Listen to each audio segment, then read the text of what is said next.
स्वागत है आपका न्यूज़ 18 जम्मू कश्मीर लद्दाख हिमाचल में। मैं हूं विशाल और आप देख रहे हैं ब्रेकिंग एट 10।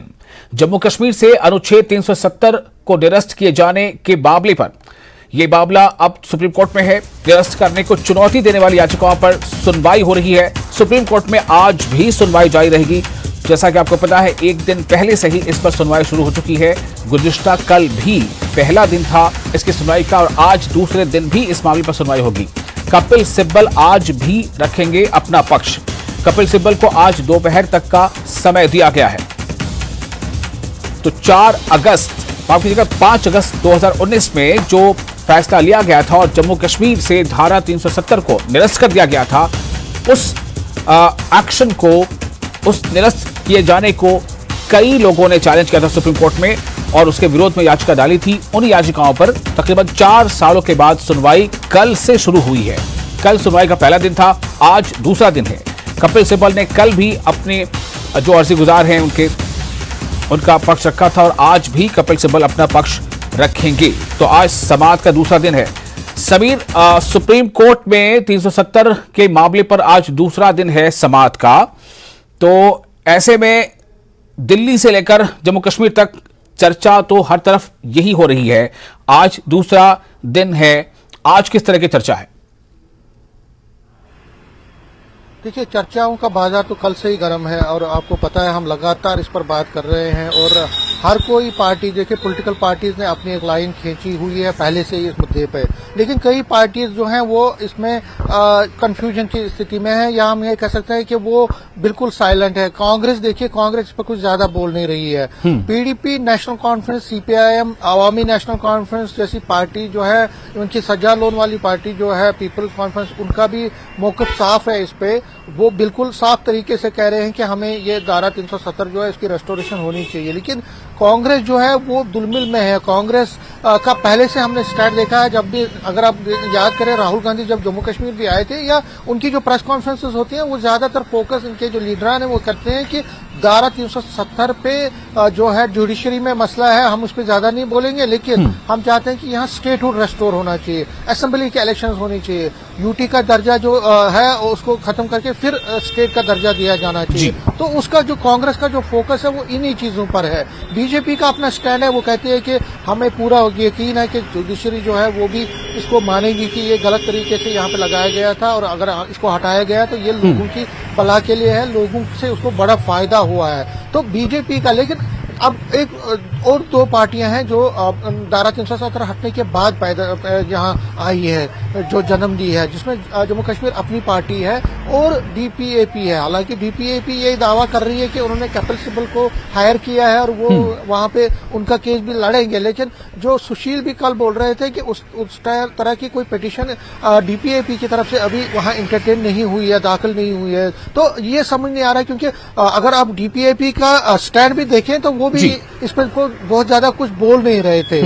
अब रही अपनी पार्टी भी सुप्रीम कोर्ट की तरफ ही देख रही है, वो भी ज्यादा इस पर। लेकिन जो पीडीपी और नेशनल कॉन्फ्रेंस की, अगर आपने कल उनके जो बयान सुने होंगे उमर अब्दुल्ला के और महबूबा, खासकर महबूबा मुफ्ती ने जिस तरह से टारगेट किया बीजेपी को, उससे ये लग रहा है कि इस मुद्दे पर कम से कम पीडीपी और नेशनल कॉन्फ्रेंस लगातार अपनी राजनीति को और गरमाएगी और यहाँ बीजेपी इस मुद्दे पर अपनी तरफ की जो उसका स्टैंड है उस पर अपनी राजनीति को गरमाएगी। तो ये जो मसला है, जिस तरह हम कल से भी बोल रहे थे कि ये मसला ठंडा होने वाला नहीं है। हालांकि जुडिशरी में जो भी मसला होता है, कोर्ट में जो मसले होते हैं, जो केसेस होते हैं, उस पर ज्यादा बात आप नहीं कर सकते, अपने कमेंट नहीं कर सकते। लेकिन राजनीतिक जो यहाँ पे जो जम्मू कश्मीर में है और जो एटमॉस्फेयर है, वो कल से ही जो माहौल है वो गर्मा गया है। और इसका रीजन है क्योंकि धारा 370 की अगर हम बात करें तो पिछले 70 साल की जम्मू कश्मीर की सियासत में इसका अपना एक मुकाम रहा है। इस पर बहुत सारी राजनीति हुई है।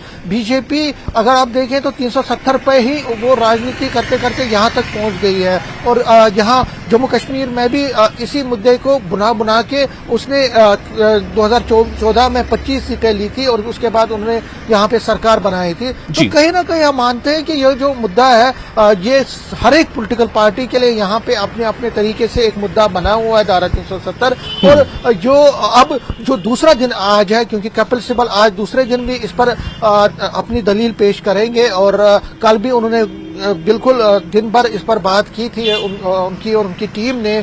आज भी ये सिलसिला जारी रहेगा और उसके बाद देखना पड़ेगा कि जब ट्यूसडे को ये खुलेगा दोबारा, इसकी समाअत होगी, तो उसमें कौन पक्ष रखता है, कौन किस वकील को इजाजत दी जाएगी। लेकिन आज कपिल सिब्बल का दिन भर इस मुद्दे पर और ज्यादा बात वो करेंगे और कल भी उन्होंने बिल्कुल जोरदार तरीके से इसका पक्ष रखा था कि इसको हटाना अनकॉन्स्टिट्यूशनल, जो तरीकेकार अपनाया गया था, जो तर्ज अमल अपनाया गया था वो गलत था, इसको इस तरह से हटाया नहीं जा सकता है।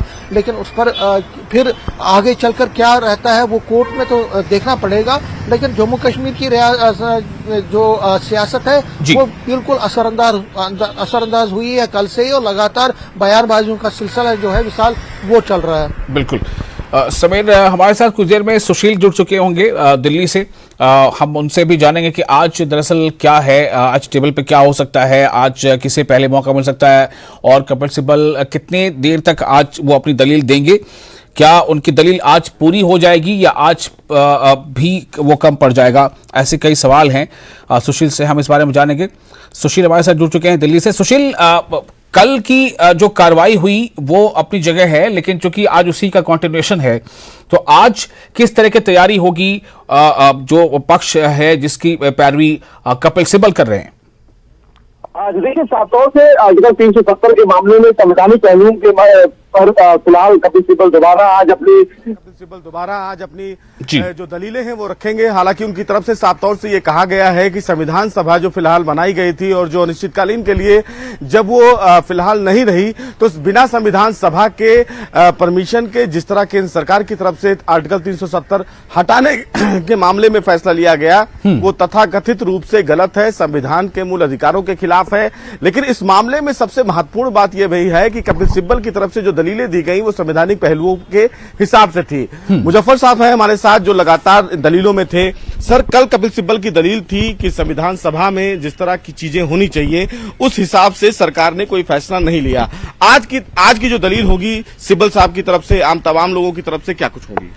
देखिए, अभी तो हिस्टोरिकल बैकग्राउंड उन्होंने दी कि भाई जो संविधान बनाने वाली असेंबली थी, जिसको कॉन्स्टिट्यूट असेंबली कहते हैं, उसकी रिकमेंडेशन जो थी वो लाजमी है किसी भी 370 की अमेंडमेंट के लिए या इसके रिमूवल के लिए। तो जब संवैधानिक असेंबली ही मौजूद नहीं थी तो वो नहीं कर सकते हैं। पार्लियामेंट को इख्तियार नहीं है कि वो कॉन्स्टिट्यूट असेंबली की पावर का इख्तियार करे। अब इसके बाद अभी तो बहुत सारी चीजें हैं। ये तो कल तो सिर्फ हिस्टोरिकल बैकग्राउंड शुरू की थी, अभी आगे बहुत चलने वाला है। और ये पिटीशन नेशनल कॉन्फ्रेंस की पिटीशन है, पार्टी की पिटीशन, जिसको कपिल सिब्बल साहब आर्गू कर रहे हैं। उसके बाद नेक्स्ट जो है वो मेरी पिटीशन है, मेरी इंडिविजुअल कैपेसिटी में, उसमें गोपाल सुब्रमण्यम साहब आर्गू करेंगे, मैं असिस्ट करूंगा उनको। तो उसके बाद उनके आर्गूमेंट स्टार्ट होने वाले हैं। अभी तो शुरुआत है, इसमें बहुत सारी कानूनी पेचीदगियां हैं।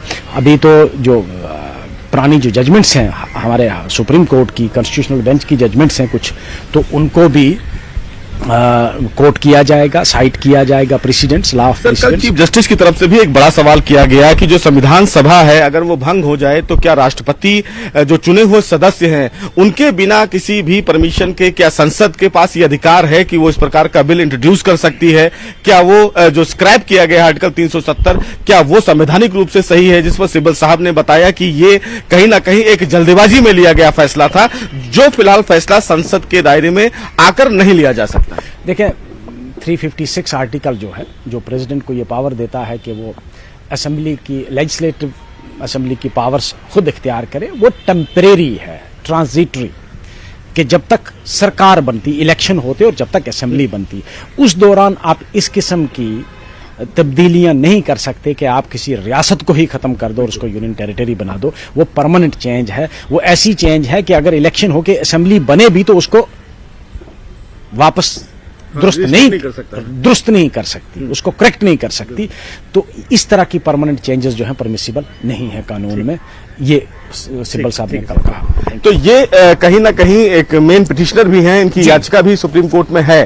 तो सबसे महत्वपूर्ण बात है कि जम्मू कश्मीर में जो आर्टिकल 370 को लेकर एक फैसला लिया गया सरकार की तरफ से, वो बहुत जल्दबाजी में लिया गया फैसला था और इसी की संवैधानिक पहलुओं को फिलहाल सुप्रीम कोर्ट में कपिल सिब्बल के द्वारा चीफ जस्टिस को बताया जा रहा है। जी सुशील, चूंकि इसमें जम्मू कश्मीर की जितनी भी पॉलिटिकल पार्टीज हैं वो या तो इस तरफ या उस तरफ खुद को एसोसिएट करके इसका एक तरह से जो है क्रेडिट भी शायद आगे आने वाले वक्त में और ज्यादा लेने की कोशिश करेंगी। दोनों सूरतों में इनमें से एक पार्टी डीपीएपी भी है। कल आपने बताया था कि डीपीएपी की तरफ से कपिल सिब्बल की पैरवी किया जाना, ऐसा कोई कोर्ट में इस तरह की कोई मतलब नोटिफिकेशन वैसा नहीं है। क्या इस पर कुछ और तस्वीर साफ हो पाई है? क्योंकि जम्मू कश्मीर के लोगों को यह जानना बेहद जरूरी है कि क्या वाकई डीपीएपी भी अपने तौर पर कोशिश कर रही है, वो भी क्या सुप्रीम कोर्ट के दरवाजे के इस मतलब लड़ाई में शामिल है? जी देखिए, जो फिलहाल याचिकाएं दाखिल की गई हैं वो 23 याचिका फिलहाल इस पूरे मामले में दाखिल की गई है, लेकिन जिस पार्टी के बारे में आप बात कर रहे हैं वो पार्टी ना तो अभी सुप्रीम कोर्ट में पक्षकार है और ना ही कपिल सिब्बल उस पार्टी की तरफ से कोर्ट में दलील रख रहे हैं। कपिल सिब्बल के द्वारा जो फिलहाल दलीलें रखी जा रही हैं वो दर्शकों के लिए बता दूं, वो फिलहाल अकबर लोन नाम के याचिकाकर्ता हैं, उनकी तरफ से ये दलीलें रखी जा रही हैं और सिर्फ कपिल सिब्बल उन्हीं को रिप्रेजेंट कर रहे हैं। रही बात जो जिस पार्टी की, आजाद साहब की पार्टी की, फिलहाल वो ना तो यहां पर अभी पक्षकार के रूप में उनकी तरफ से कोई याचिका दाखिल की गई है और ना ही जो लिस्ट सुप्रीम कोर्ट को सौंपी गई है उस लिस्ट में इस पार्टी का कोई नाम है।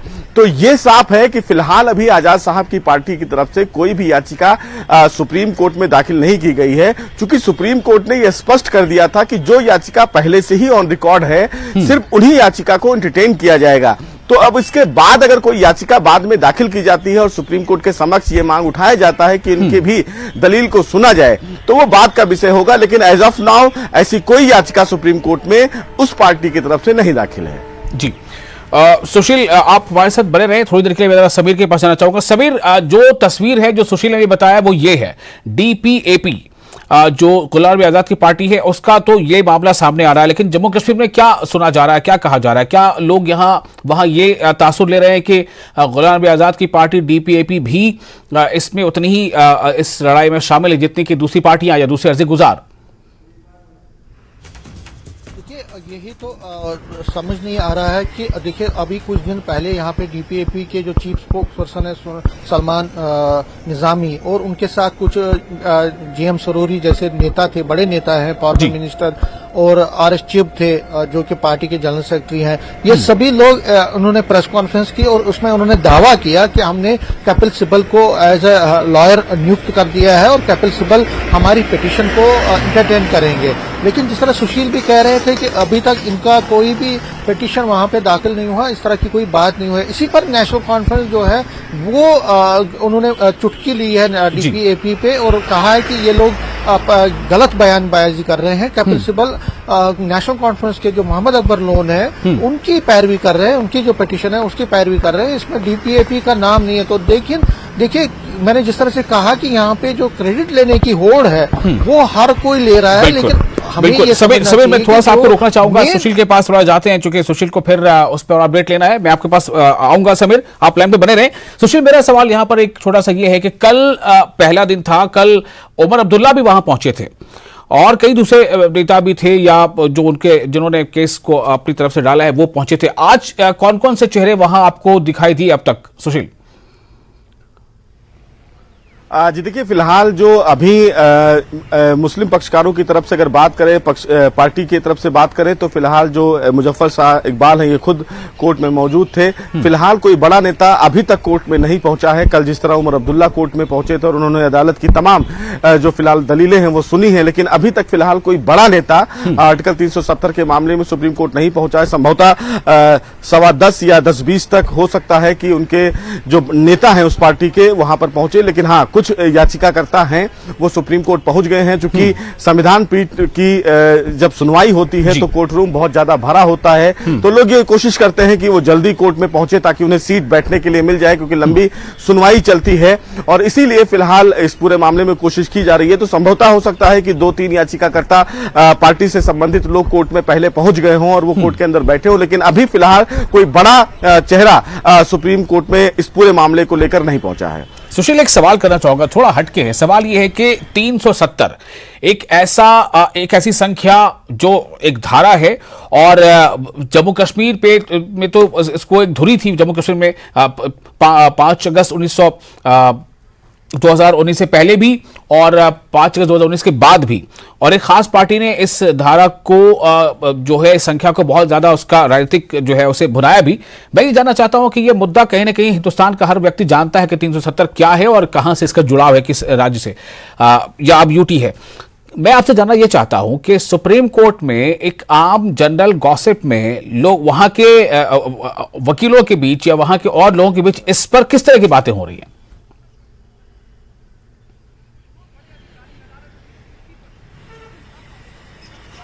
सुशील, आपको मेरी आवाज मिल रही है?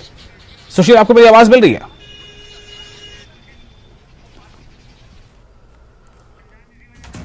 तो ये आप जो तस्वीरें देख रहे हैं, ये तस्वीरें लाइव हैं इस वक्त सुप्रीम कोर्ट में जो तस्वीरें वहां पर जिरह के दौरान जो अपनी दलील रखे जाने के दौरान तस्वीरें हैं।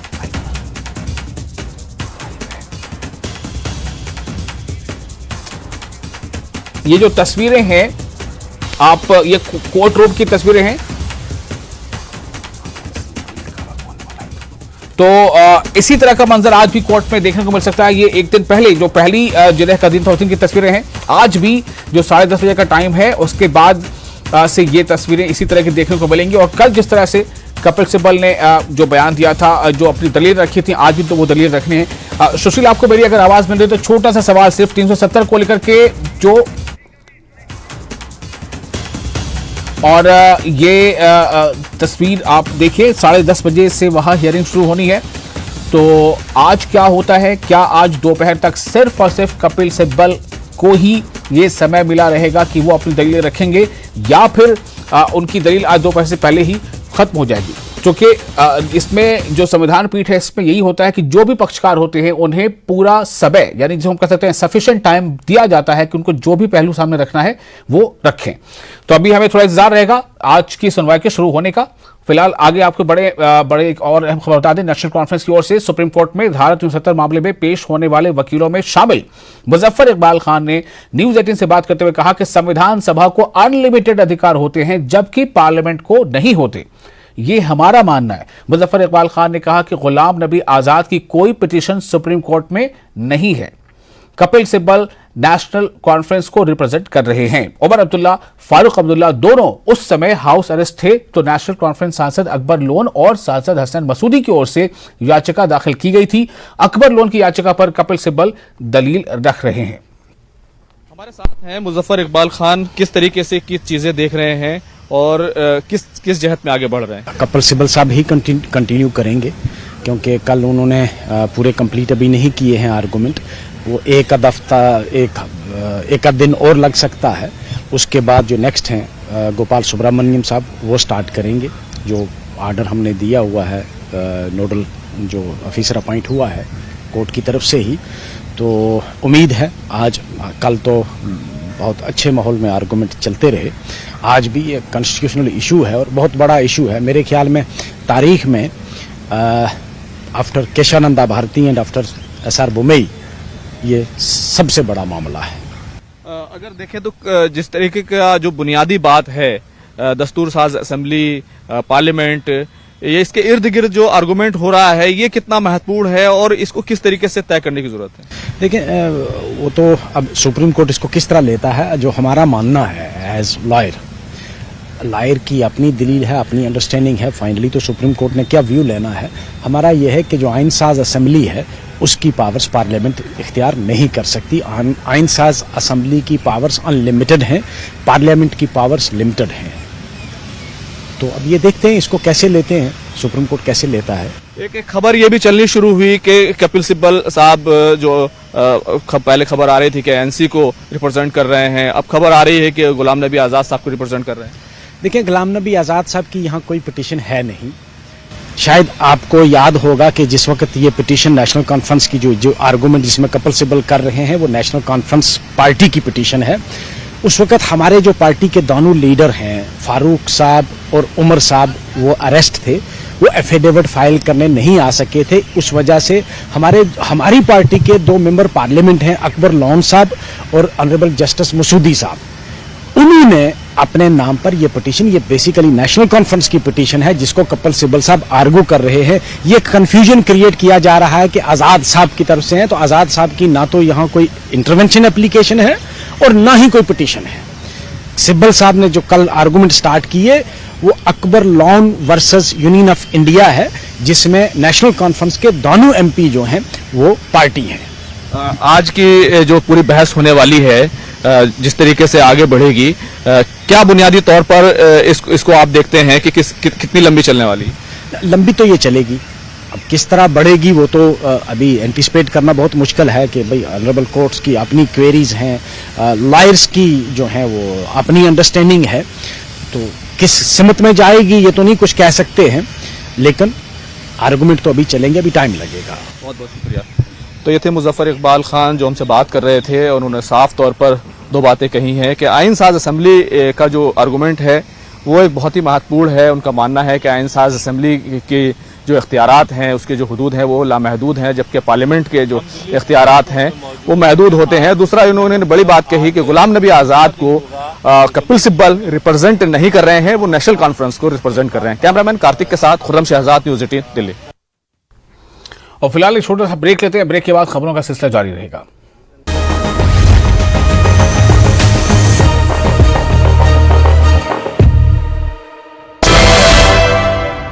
काम जल्द शुरू करने के निर्देश।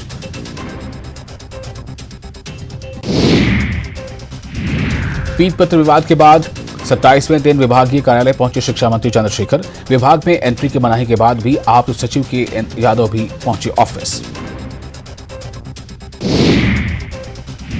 दिल्ली में राष्ट्रपति द्रौपदी मुर्मू से मिलकर रांची लौटे पूर्व मुख्यमंत्री रघुवर दास। झारखंड में बिगड़े लॉ एंड ऑर्डर पर जताई चिंता।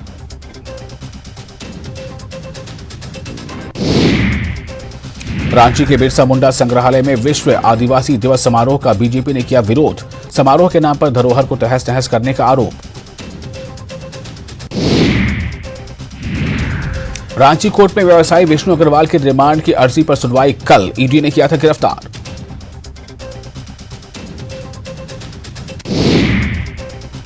जामताड़ा के कोल्हर और रायडी गांव में दूसरे दिन भी धारा 144 लागू। पुलिस ने 3 आरोपियों को किया गिरफ्तार।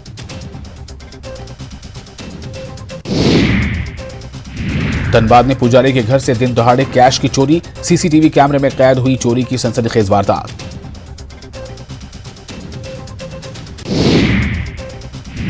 दुमका के गोविंदपुर साहिबगंज हाईवे पर दर्दनाक हादसा हो गया। तेज रफ्तार गाड़ी ने गोलबंधा गांव के पास बाइक सवार 2 युवक को कुचल दिया। हादसे में दोनों की घटनास्थल पर मौत हो गई।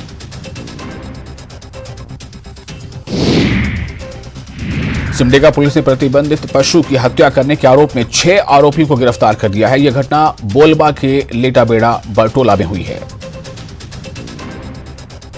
प्रेजेंटेड बाय विश्व स्तरीय स्वास्थ्य सेवाओं और सही देखभाल के लिए आज ही आएं एसपीएस हॉस्पिटल लुधियाना।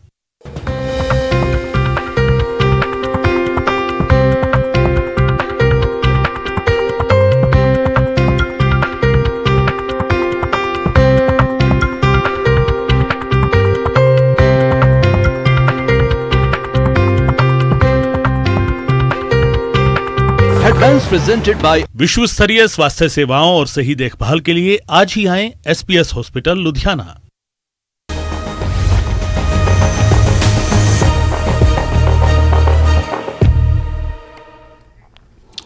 ब्रेक के बाद एक बार फिर आपका स्वागत है न्यूज़ 18 जेकेएलएस पे। आप देख रहे हैं ब्रेकिंग एट 10। भारतीय रेलवे को बूस्ट करने की जानिब एक कदम।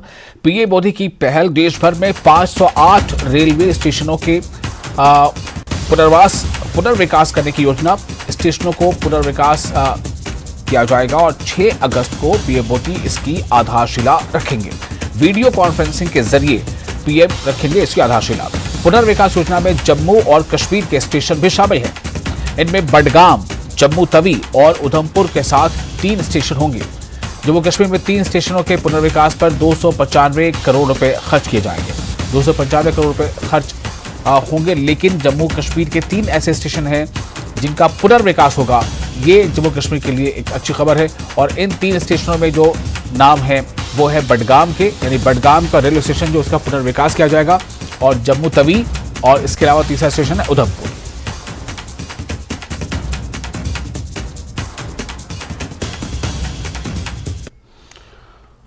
और अब हिमाचल प्रदेश से जुड़ी खबर।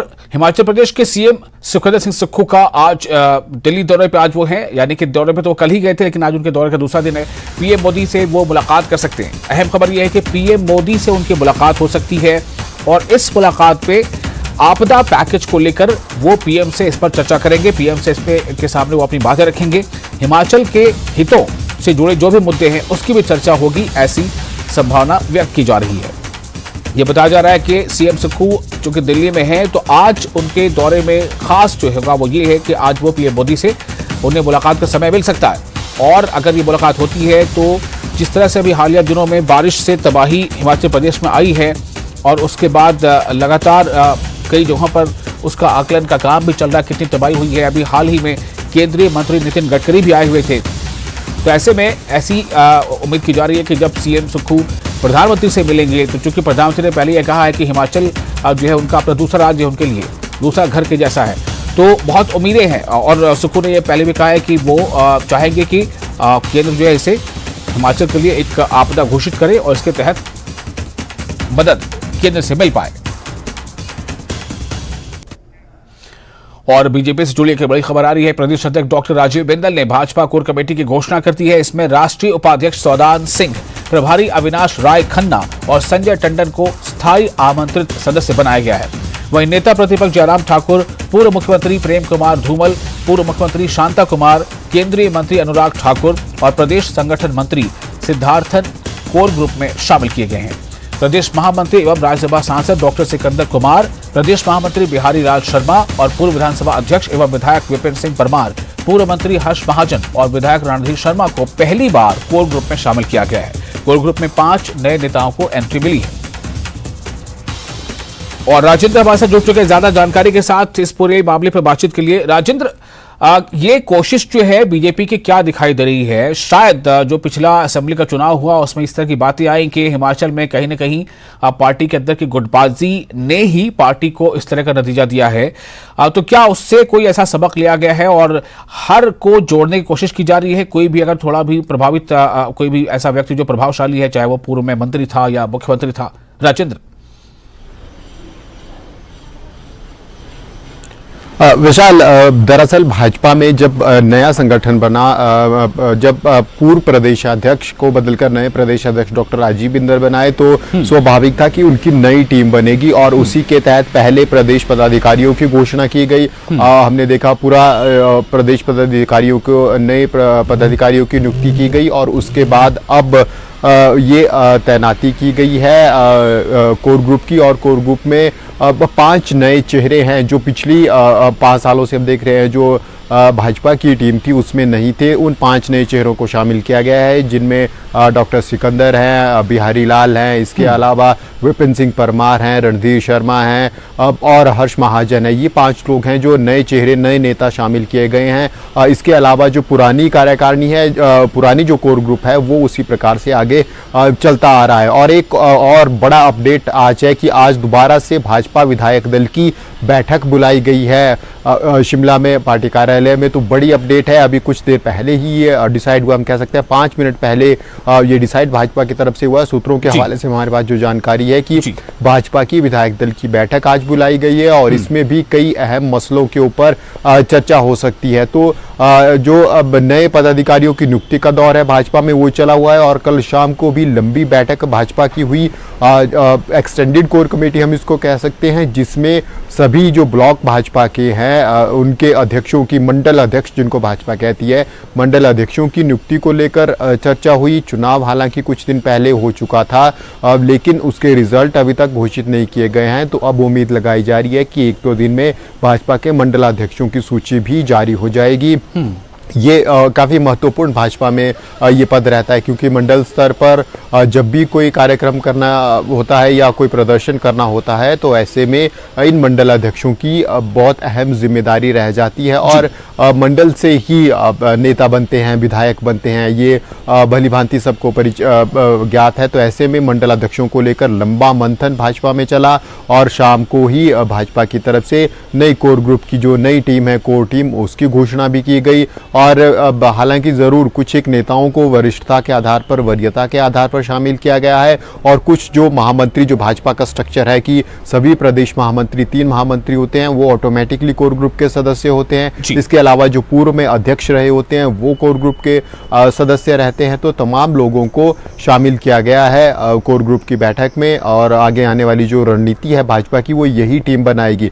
तो अब कह सकते हैं कि लोकसभा चुनावों की तैयारी भाजपा ने लगभग शुरू कर दी है। तमाम लोगों की घोषणा हो चुकी है, सिर्फ मंडल अध्यक्षों की घोषणा बाकी है और वो 1 या 2 दिन में भाजपा की तरफ से की जा सकती है। और ये जो आज बैठक बुलाई गई है भाजपा विधायक दल की, इसमें भी अब उम्मीद लगाई जा रही है कि लोकसभा चुनावों की दृष्टि से रणनीति बनेगी और तमाम जो राष्ट्रीय नेतृत्व की तरफ से आदेश आए हैं उनको इम्प्लीमेंट किया जाएगा। इसके अलावा आने वाला विधानसभा सत्र भी, ये उम्मीद लगाई जा रही है कि सितंबर महीने के दूसरे सप्ताह तक विधानसभा का सत्र शुरू होगा। तो ऐसे में उसको लेकर भी कुछ रणनीति भाजपा की हो सकती है। आज जो भाजपा विधायक दल की बैठक होगी उसमें शामिल हो सकती है। जी विशाल। जी राजेंद्र, तो ये मतलब जैसा आपने पहले बताया कि राजीव बिंदल जब प्रदेश अध्यक्ष बनाए गए तो उनकी अपनी टीम बनानी थी और ये उसी का एक परिलक्षित करता ये है कि उन्होंने अपनी टीम बना ली। लेकिन मेरा सवाल से थोड़ा अलग यही था कि टीम तो उनको बनाना थी, टीम उन्होंने बना भी ली,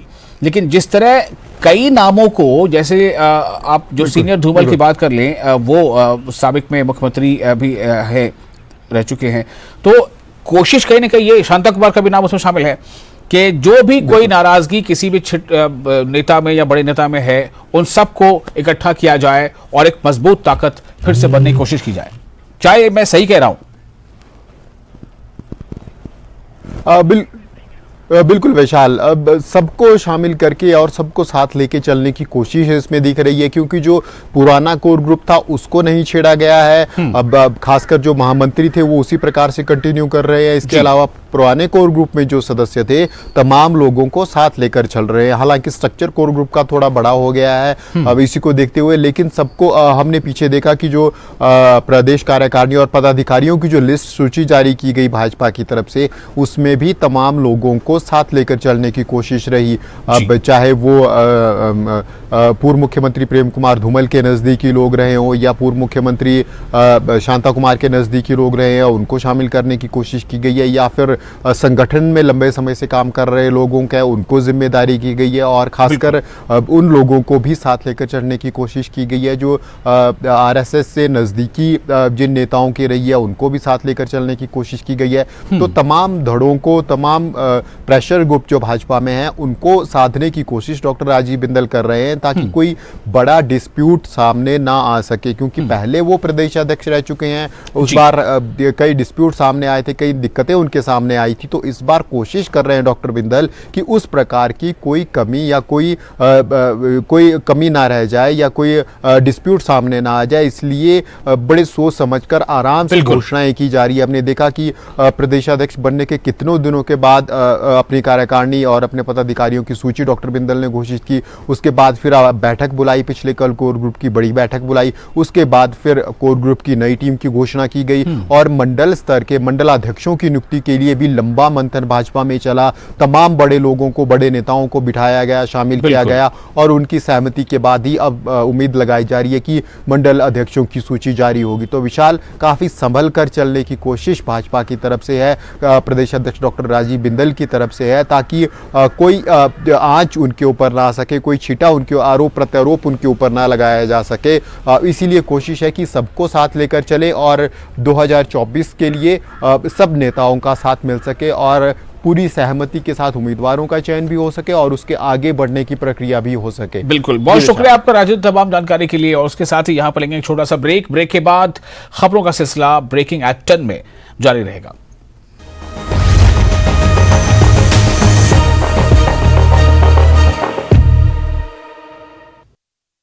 66 पश्चिमी सिंहभूम के टटीबा गांव में दुष्कर्म की कोशिश करने वाले आरोपी की महिला ने पीट पीटकर हत्या कर दी। दरअसल महिला का बेटा बीमार था, वो दवा लेने के लिए रूड़िया कैतवार के घर गई थी।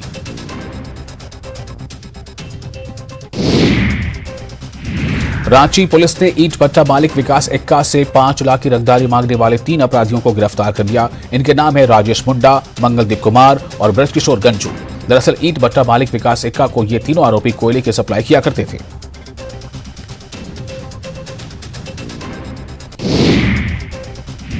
झारखंड विधानसभा के सीएम कक्ष में मुख्यमंत्री हेमंत सोरेन से ग्रामीण विकास मंत्री आलमगीर आलम और प्रदेश कांग्रेस अध्यक्ष राजेश ठाकुर ने मुलाकात की। इस मौके पर मुख्यमंत्री से अल्पसंख्यक आयोग और वक्फ बोर्ड के गठन की प्रक्रिया जल्द पूरा करने का आग्रह किया गया। इस पर मुख्यमंत्री ने जल्द से जल्द उचित कार्रवाई करने की बात कही।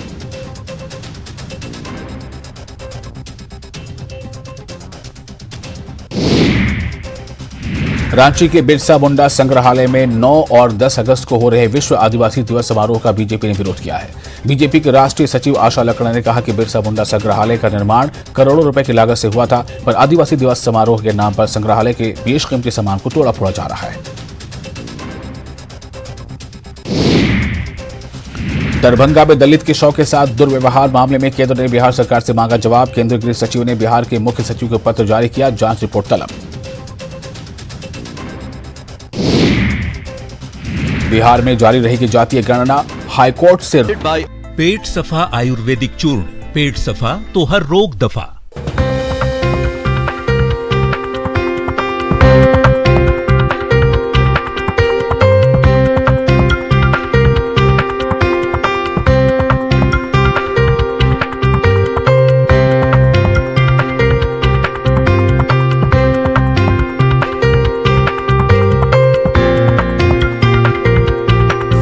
Presented by पेट सफा आयुर्वेदिक चूर्ण, पेट सफा तो हर रोग दफा।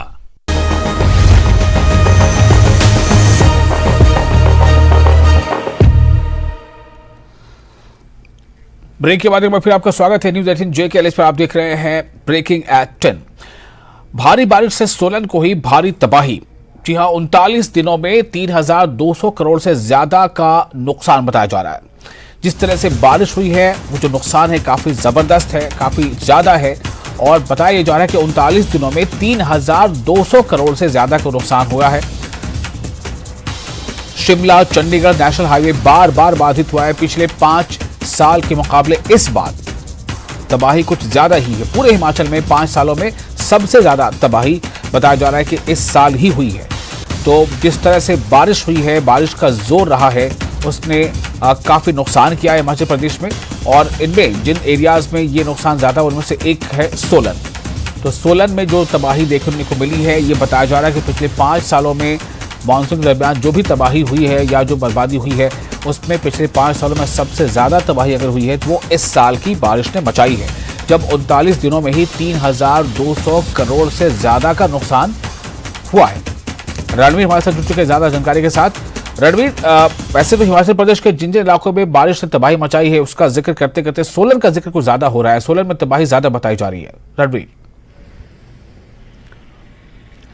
जी हाँ, देखिए अब तक अगर हम देखें इन 39-40 दिनों में ये जानकारी निकल कर आई है कि जो आंकलन अब तक हुआ है 3200 करोड़ से ज्यादा का नुकसान सोलन जिला को हुआ है। हाँ। आज भी जो मुख्य मार्ग है, जो NH 5 है, ये चंडीगढ़ और शिमला, वो चक्की मोड़ के पास पिछले कई घंटों से बंद पड़ा हुआ है। और वहां पर अभी भी जैसे हमारे सहयोगी जानकारी दे रहे हैं कि वहां पर मलबा जो है लगातार गिर रहा है।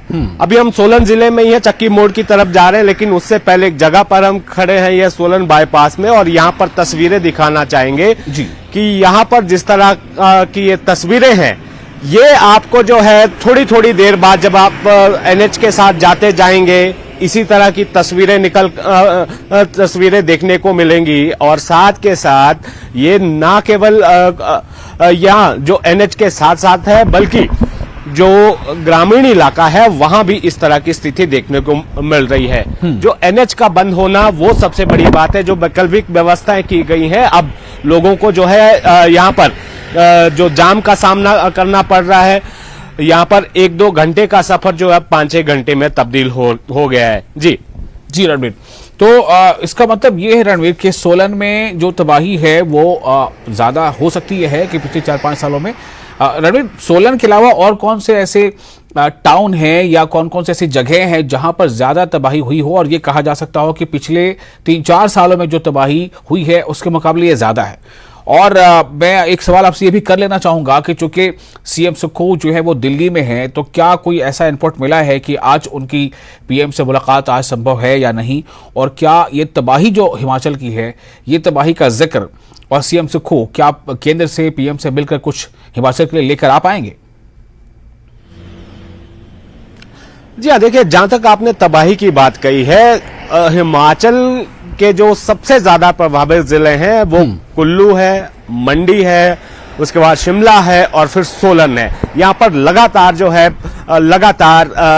जो भारी बारिश हुई है उससे काफी नुकसान हुआ है। और यहाँ ये भी बताना चाहेंगे कि ये न केवल इन 4-5 जिलों तक सीमित है, प्रदेश के जो सभी 12 जिले वहां से लगातार जो है बहुत सारे स्थानों से इस तरह की खबरें निकलकर आ रही हैं। जहां तक आपने सीएम के दौरे की बात कही है, देखिए, जो जानकारी निकल कर आई है कि जो समय मांगा गया है, अब पीएमओ से कब का समय मिलता है। शुरुआत में ये जानकारी निकल कर आई थी कि शायद आज या कल के डेट में जो है पीएम से मुलाकात हो सकती है। आज अगर समय नहीं मिल पाया तो कल मुलाकात हो सकती है। इतना ही नहीं, जो गृह मंत्री से भी जो है समय मांगा गया है, रक्षा मंत्री से समय मांगा है, वित्त मंत्री से समय मांगा गया है। जाहिर सी बात है कि जिस तरह का नुकसान हिमाचल में हुआ है, ये जो है अभी ये कहा जा रहा है कि जितने भी लोगों से हम मिले, चाहे बुजुर्गों से मिले जिनकी उम्र जो है 90 साल से भी ऊपर है, उनसे भी हमने जब बात की कि उन्होंने भी ऐसी तबाही कभी नहीं देखी है। तो जाहिर सी बात है कि जिस तरह का मंजर यहाँ पर देखने को मिल रहा है हिमाचल में, केंद्रीय मंत्री नितिन गडकरी भी कुल्लू मनाली आए थे, उन्होंने भी जायजा लिया है और उससे अब उम्मीद बनी है कि शायद केंद्र से जो है ज्यादा मदद हिमाचल को मिल सके। जाहिर सी बात है कि पीएम का हिमाचल के साथ गहरा नाता रहा है। अपना घर हिमाचल को बताते हैं पीएम, तो यहाँ के चप्पे चप्पे से भी वाकिफ है, यहाँ की परिस्थितियों से वाकिफ है। और हिमाचल के पास इतने संसाधन है नहीं, आर्थिक स्थिति ठीक नहीं है कि एकदम से जो है इसमें जो है हिमाचल इसको रिकवर करेगा। लेकिन रिकवर करने में भी जो इंफ्रास्ट्रक्चर को नुकसान हुआ है, जानी नुकसान बहुत ज्यादा हुआ है। जितना नुकसान यहाँ पर इंफ्रास्ट्रक्चर को हुआ है, इसकी भरपाई करने में बहुत समय लगेगा। और उम्मीद है कि केंद्र से कोई बड़ी राशि आपदा पैकेज के रूप में हिमाचल को मिलेगी। पुरजोर तरीके से पैरवी बहुत सारे मंत्रियों ने की है। मुख्यमंत्री जो है लगातार केंद्र के साथ संपर्क में रहे हैं। पीएम से भी फोन पर बातचीत हुई है और गृह मंत्री से भी बातचीत हुई है। तो देखना होगा कि ये मुलाकात कब होती है और हिमाचल को क्या मिलता है। और जो नुकसान है, देखिए, पिछले 5 सालों से अगर हम तुलना करें, जो हमारे सहयोगी बता रहे थे कि 6,200 करोड़ से ज्यादा का नुकसान इस बार हुआ है। अभी जो नुकसान का आंकलन है वो जो कागजों में है वो 6,000 करोड़ के आसपास है, लेकिन मुख्यमंत्री ये बता रहे हैं कि 8,000 करोड़ से ज्यादा का नुकसान है। अभी ये जो राज्य आपदा प्रबंधन है, उनके कुछ अधिकारियों से हमारी बात हुई थी, उन्होंने ये कहा है कि शायद 4 तारीख के बाद थोड़े हालात जो है वो बदल सकते हैं, क्योंकि इतनी इंटेंसिटी से अब जो है रेनफॉल नहीं होगा। ये जानकारी निकल कर आई है। थोड़ी राहत की उम्मीद है, लेकिन कह कुछ नहीं सकते हैं। जी बिल्कुल। और रणवीर, बहुत शुक्रिया आपका तमाम जानकारी के लिए। और इसके साथ ही एक और अहम खबर है, उस पर भी हम बातचीत करेंगे। हमारे साथ खबर ये बता रहे हैं कि सुक्खू सरकार ने धान किसानों को सौगात दी है। जी हाँ, सुखविंदर सिंह सुक्खू की सरकार, उन्होंने धान के जो खेती करते हैं, धान के किसानों को सौगात दी है, जिसके तहत पहली बार राज्य सरकार धान की खरीद करने जा रही है। ये खरीदी पूरे प्रदेश में की जाएगी और राज्य नागरिक आपूर्ति निगम के जरिए ये खरीदी की जाएगी, जिससे किसानों को न्यूनतम समर्थन मूल्य यानी मिनिमम सपोर्ट, मिनिमम प्राइस जो है वो उसका फायदा मिल सकेगा, मिनिमम सपोर्ट प्राइस। तो रणवीर, आपसे मैं इस पर भी थोड़ा जानना चाहूंगा कि ये सुक्खू सरकार की जो कोशिश है, और बताया तो ये जा रहा है कि पहली बार है कि हिमाचल की सरकार जो है धान खरीदेगी किसानों से, इसे आप कैसे देख रहे हैं? इसके बाद क्या चर्चा हो रही है, किस तरह की चर्चा हो रही है इस पर रणवीर? ये अच्छा कदम माना जा रहा है। हालांकि उतने पड़ोसी राज्यों की तुलना में देखें, पहाड़ी राज्य के हिसाब से देखें तो ये एक अच्छा जो है कदम सुखद सरकार का है। हालांकि उतनी बड़ी पैदावार जो है अन्य राज्यों के मुकाबले हिमाचल में नहीं होती है, लेकिन फिर भी जो मैदानी इलाका है हिमाचल का उस लिहाज से ये किसानों के लिए राहत बड़ी बात है। जो जानकारी निकल कर आई है 3 अक्टूबर से 26 दिसंबर तक जो है राज्य सरकार धान की खरीद करेगी। जो इलाके जहां पर धान होता है 9 मंडियां उसके लिए बनाई गई हैं। जो किसान साथी हमें देख रहे हैं उनकी जानकारी के लिए बता दें, वैसे तो अगर हम कांगड़ा की बात करें तो फतेहपुर में रियाली और मिलवा जिला कांगड़ा की ये बात कर रहे हैं। यहाँ पर मंडी जो है खोली जाएगी जहां पर धान की खरीद होगी। सिरमौर जिला की बात करें धौला कुआं, पौंटा साहिब और इसके अलावा सोलन की बात करें नालागढ़ में जो है एक मार्केट यार्ड खोला जाएगा। सोलन जिले की बात करें तो मलपुर और बद्दी यहां पर जो है धान की खरीदी होगी। ये जानकारी जो है दी गई है। तो कुल मिलाकर ये फैसला ये खासकर जो न्यूनतम समर्थन मूल्य है वो इसमें तय किया गया है। थोड़ी राहत, जिस तरह की आपदा यहाँ पर हुई है, फसलों को नुकसान हुआ है, कुछ ना कुछ राहत जरूर जो हिमाचल के किसानों को मिलेगी। जी रणवीर, शुक्रिया आपका इस जानकारी के लिए। तो पहली बार ही सही, लेकिन हिमाचल प्रदेश के धान के किसानों को जो धान की खेती करते हैं उन्हें सरकार मदद देने जा रही है। और सबसे अहम बात यह भी है कि इसको लेकर जितनी भी कोशिशें की जाएं, जो कि ये भी बताया रणवीर ने कि बहुत ज़्यादा इस पर कोई वहाँ पर खेती नहीं होती धान की, लेकिन चूंकि मैदानी इलाके कम हैं और पहाड़ी इलाके ज़्यादा हैं, तो कम मैदानी इलाके को होने का मतलब ये है कि ऐसी संख्या भी किसानों की कम है। लेकिन जो भी किसान हैं और जो भी इस परेशानी से दो चार हैं, उसके लिए बहुत अच्छा और बहुत बड़ा एक ऐलान है कि सुखो सरकार ने धान किसानों को सौगात दे दी है, जिसके तहत पहली बार राज्य सरकार धान की खरीद करने जा रही है। ये खरीदी पूरे प्रदेश में की जाएगी और राज्य नागरिक आपूर्ति निगम के जरिए ये खरीदी की जाएगी, जिससे किसानों को न्यूनतम समर्थन मूल्य का फायदा मिलेगा।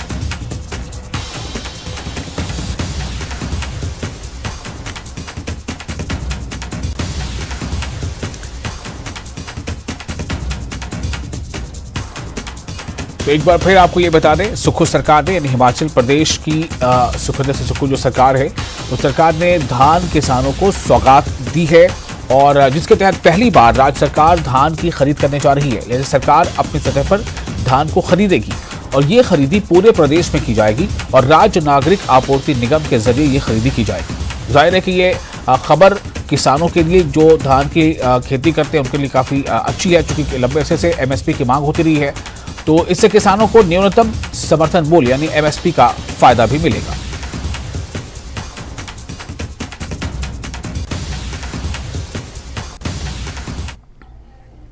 और अगली खबर खानियार श्रीनगर से ताल्लुक रखने वाली 18 साल लड़की फातिमा आदिल ने मुल्क और बैरून मुल्क स्क्वायर चैंपियनशिप में कौमी और बैनुल अक़वामी सतह पर कई गोल्ड मेडल जीत चुकी हैं।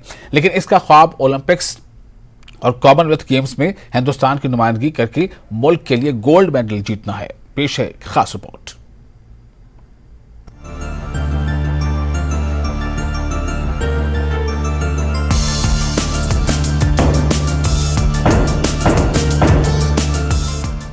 अपनी इब्तिदाई उम्र से ही खानियार श्रीनगर से ताल्लुक रखने वाली फातिमा आदिल को खेलों का जुनून था और वो टीवी पर दुनिया भर के एथलीट्स को अपने मुल्क का सर फख्र से बुलंद करते देखती थी। वो भी अपने मुल्क के लिए ऐसा ही करना चाहती थी।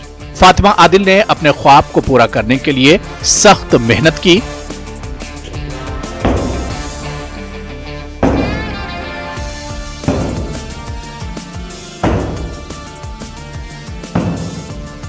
इसके वालिदैन ने भी इसके ख्वाब को पूरा करने के लिए भरपूर हिमायत की।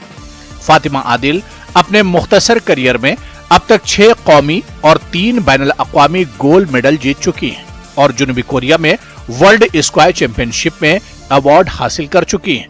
उन्होंने 12वीं मुकम्मल कर ली है और अब श्रीनगर में MBBS में दाखिले की तैयारी कर रही हैं।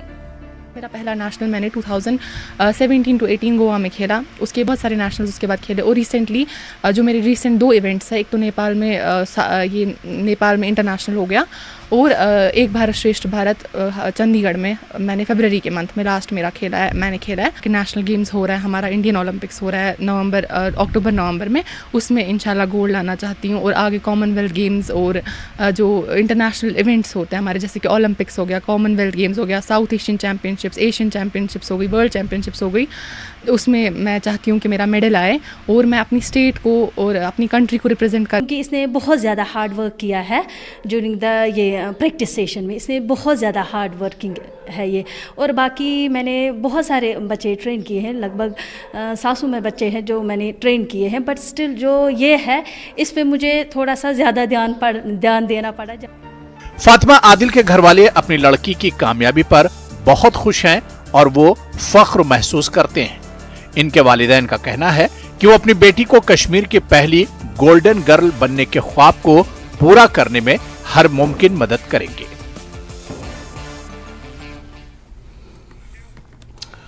और इस वक्त की एक बड़ी खबर आपको दे रहे हैं। खबर यह है कि सुप्रीम कोर्ट में जो हियरिंग चल रही है धारा 370 को मनसूख किए जाने के खिलाफ जो याचिकाएं दी गई हैं उस पर, तो आज यानी दूसरे दिन की समाअत जो है वो शुरू हो चुकी है। कल से ही सुप्रीम कोर्ट ने इस पर समाअत शुरू की है और बताया गया था कि रोजाना की बुनियाद पर समाअत होगी, जिसमें सोमवार और शुक्रवार को छोड़कर हर दिन इसमें समाअत होगी। तो ये उसकी live streaming that only refers to lists. That's 370. Then you come to Mullards, the application of constitutional orders to Jammu and Kashmir. Now, where any law passed under the lists, if it relates to Mullards, instrument of accession, consultation. If it relates to other things, concurrence. But substantive provisions of the Constitution were made applicable. That also with concurrence.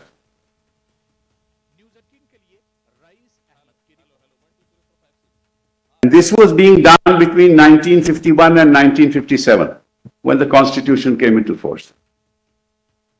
Then the Constitution took over. This was between 1951 and 1957. After that also there were application orders. Because 371D Mullards continued in operation. That's why I want to show you the 1954 constitutional order which superseded the 1950 order. And it will show Mullards what was done. So nothing was ever done without concurrence, except Mullards for those 4 items. Never. Till date. So now kindly see page 13.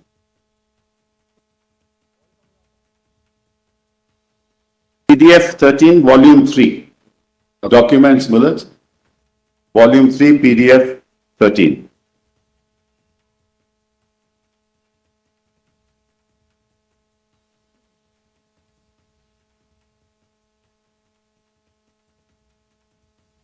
Page 10? Page 13, PDF page 13, running page 406.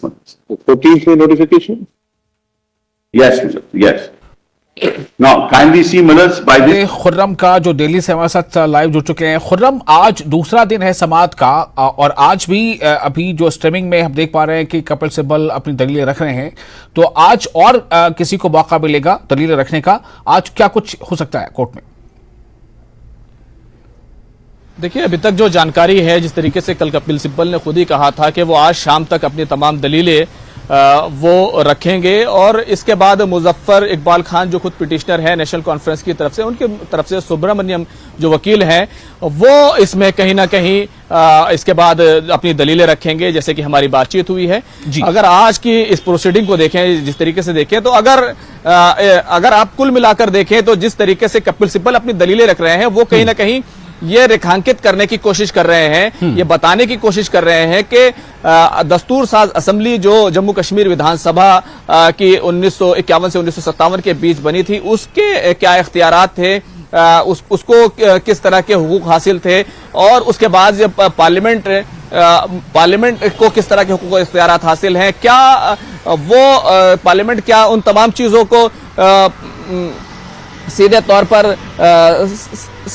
तौर पर आप कह सकते हैं कि क्या parliament को वो इख्तियारात हासिल हैं कि वो जो संविधान सभा ने, दस्तूर साज असेंबली ने जो तमाम बातें कही थी उनको वो कलअदम करार दे सकते हैं। ये बेसिकली यही बताने की कपिल सिब्बल ने अब तक ये कोशिश की है, चाहे वो दस्तूर साज असेंबली की बात की हो, चाहे फिर उन्होंने ये बात की हो कि इसको टेम्परेरी क्यों कहा गया था, क्योंकि जब एक्सेशन हुआ था तो कपिल सिब्बल ने ये जरूर कहा कि जब एक्सेशन हुआ था तो उस वक्त ये टेम्परेरी था क्योंकि संविधान सभा उस वक्त नहीं बनी थी। तो क्या सोचा गया था और उसके बाद क्या हो गया है। कपिल सिब्बल ने एक दलील ये भी दी है कि जो कुछ किया गया है वो आईनी तकाज़ों की रूह के मनाफी है और उसको हम सही करार नहीं दे सकते। अगर देखें तो कहीं ना कहीं जम्मू कश्मीर की विधानसभा, जम्मू कश्मीर की दस्तूर साज असेंबली, पार्लियामेंट, उनके इख्तियारात, हमारा आइन, इन तमाम चीजों को मिलाकर के एक तरह की बहस कपिल सिब्बल रख रहे हैं और वो खाका खींचने की कोशिश कर रहे हैं कि आखिर किस तरीके से मरकजी हुकूमत ने 5 अगस्त 2019 को जो कदम उठाया, जो तब्दीलियां की गई, वो गैर आईनी थी। मिसाल ये आज की ये इस तरह की बहस है। आज किस सिमत में बहस बढ़ेगी, किस तरह की दलीलें दी जाएंगी, वो हम देखेंगे, क्योंकि अभी अगर देखें तो प्रोसीडिंग की शुरुआत हो चुकी है, समाअत जारी है। कपिल सिब्बल जो है अपनी दलीलें रख रहे हैं। मिसाल खुर्रम, बहुत शुक्रिया आपका इस जानकारी के लिए। और तो आज प्रोसीडिंग्स जारी है, कपिल सिब्बल अपनी दलीलें रख रहे हैं। इसके बाद भी ये देखना होगा कि आज क्या उनकी दलीलें पूरी हो जाएंगी या उन्हें फिर मौका मिलेगा, या अगर आज उनकी दलीलें पूरी हो जाती तो क्या फिर दूसरे किसी वकील को अपनी तरफ से बात करने का मौका मिल पाएगा। ऐसी कई बातें हैं, लेकिन इसके साथ साथ सियासत भी खूब हो रही है। खासतौर से जम्मू कश्मीर की जो सियासी पार्टियां हैं वो इस मामले पर सियासी बयानबाजी से चूक नहीं रही।